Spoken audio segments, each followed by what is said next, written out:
Kunjungan warga di objek wisata alam Taman Bukit Sulap di Kelurahan Ulak Surung, Kecamatan Lubuk Linggau Utara 2, Kota Lubuk Linggau, biasanya akan ramai dikunjungi warga terutama saat tengah memasuki musim liburan sekolah. Wisata alam Taman Bukit Sulap ini memang menjadi salah satu destinasi favorit untuk mengisi liburan, karena lokasinya yang tak jauh dari pusat kota yang hanya butuh waktu 5 menit saja.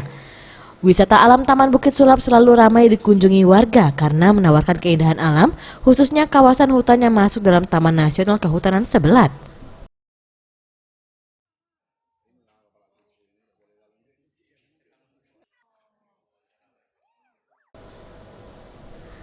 Selain menawarkan keindahan alam di ketinggian Bukit Sulap, objek wisata alam ini juga saat ini tengah banyak binatang monyet liar yang berasal dari hutan Bukit Sulap yang sengaja turun untuk menunggu para pengunjung untuk memberi makan. Keberadaan monyet ini pun menjadi daya tarik dan hiburan bagi warga pengunjung.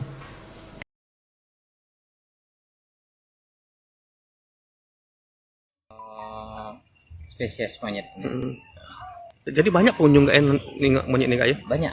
Seneng nggak ya? Ya senang. Ya kalau kesini kan hiburannya makan monyet, gimana ini, ya kan? Beli keripik, Pepsi, gitu. Kalau di bawah ada juga, gitu kan? Lebih suka orang kan lebih kesini kan. Sementara itu, pengelola wisata Taman Bukit Sulap mengaku kawasan objek wisata Bukit Sulap Lubuk Linggau ramai dikunjungi warga saat akhir pekan dan libur panjang. Tim Liputan Sriwijaya TV.